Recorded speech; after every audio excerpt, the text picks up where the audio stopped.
Désolée pour la casquette, j'ai une coupe ignoble. Bon, je voulais vous refaire une petite vidéo pour vous témoigner plus en détail en fait par rapport aux abus que j'ai suivis quand j'étais petite. Alors par rapport aux abus en eux-mêmes, donc c'était perpétré par mon grand-père, le père de mon père. J'ai été à moitié éduquée, enfin élevée chez mes grands-parents pour des questions pratiques. Et donc le grand-père a commencé à me toucher vers l'âge de 4 ans. Quand je dis toucher, c'est pas juste... Il a été loin, hein. J'ai eu droit à la sodomie, ou fellation forcée, etc. Alors, il faut savoir qu'il a bien préparé le terrain pour s'innocenter. Donc il criait à tout va qu'il était devenu impuissant par rapport à ses problèmes de santé, à l'alcool qu'il consommait de façon bien... voilà. C'était quelqu'un qui était donc un alcoolique notoire, mais aussi quelqu'un qui était violent. Il avait tendance à menacer les gens au couteau en sortant du bar, à vouloir assassiner ma grand-mère quand il était trop cuit, à se dégueuler parmi, à se chier dessus, etc. Donc c'était ce genre de personnage. Et donc on peut imaginer que quand il a commencé à me toucher, ben, il n'y a plus personne qui voulait coucher avec lui. Ma grand-mère depuis longtemps.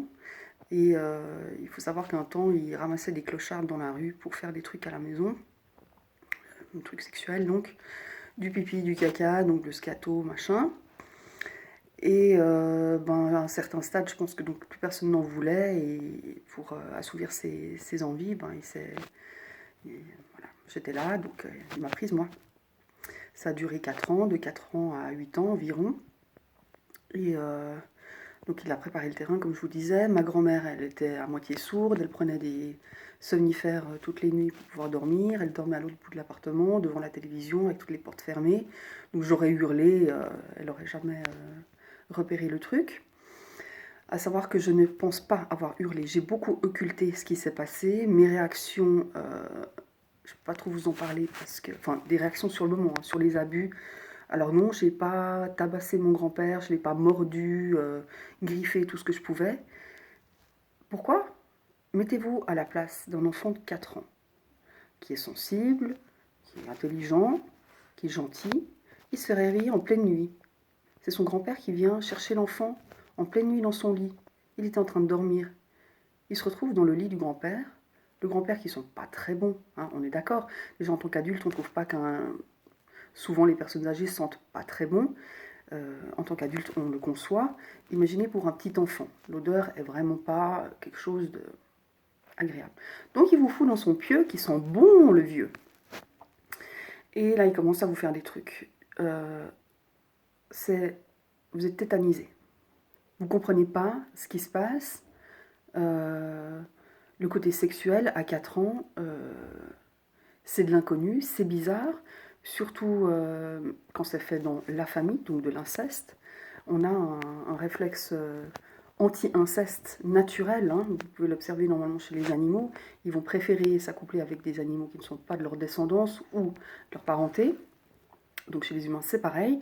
Donc il y a le côté bizarre, il y a le choc, j'étais en train de dormir, qu'est-ce que je fous là? Qu'est-ce qu'il est en train de me faire? Il peut y avoir des moments, tiens, ça fait du bien, tiens, ça fait mal.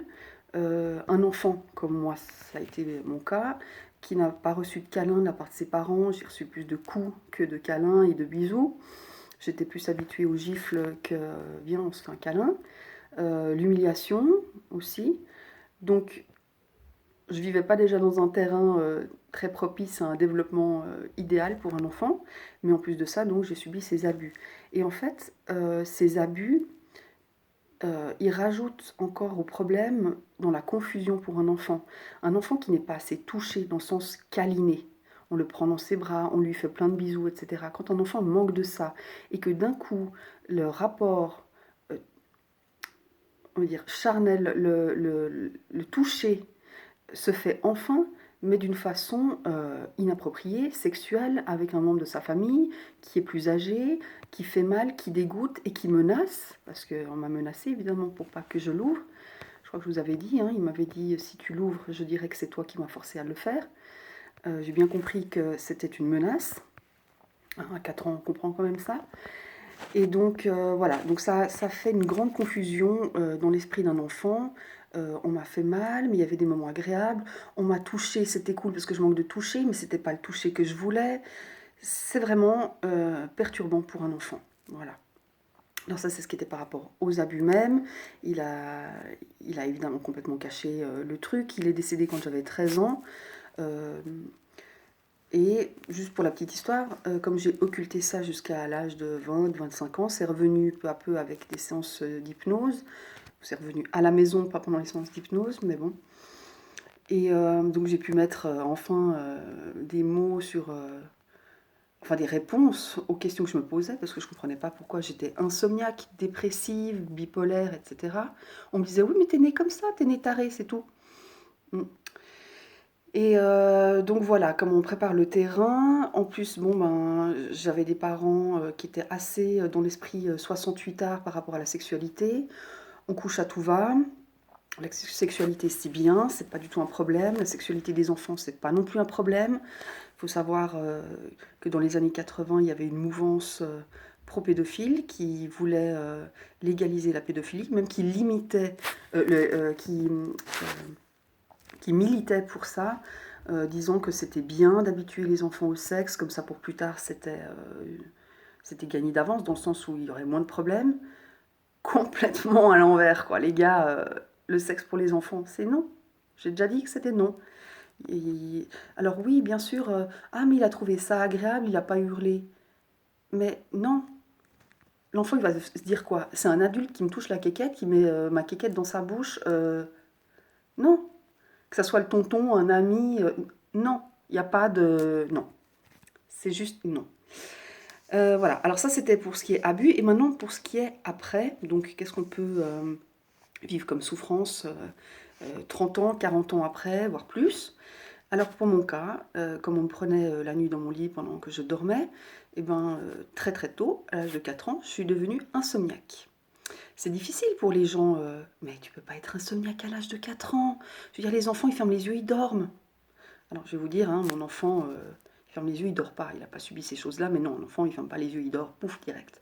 Ça se passe pas comme ça. Alors si un enfant est en plus abusé régulièrement pendant la période nocturne, eh ben, vous pouvez vous assurer d'un traumatisme bien profond, bien ancré pour le reste de sa vie. Et c'est très difficile d'aller au-delà. On peut pardonner, on peut comprendre ce qu'on a vécu, mais après tout ce qui est ancré dans le subconscient, c'est pas...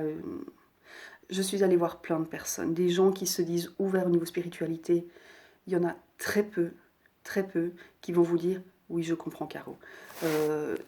Tu as vécu ces choses-là, tu as beau avoir fait tout le travail que tu as fait, il y a des choses qui ne se réparent pas, qui laissent des traces. Voilà.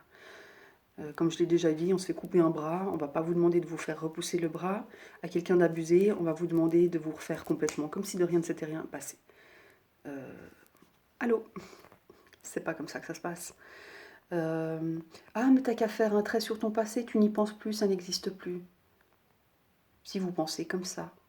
Parce que j'en connais, hein, des comme ça, qui ont des instituts thérapeutiques, des petits cabinets, et ils vous disent ça. Franchement, c'est du foutage de gueule, quoi.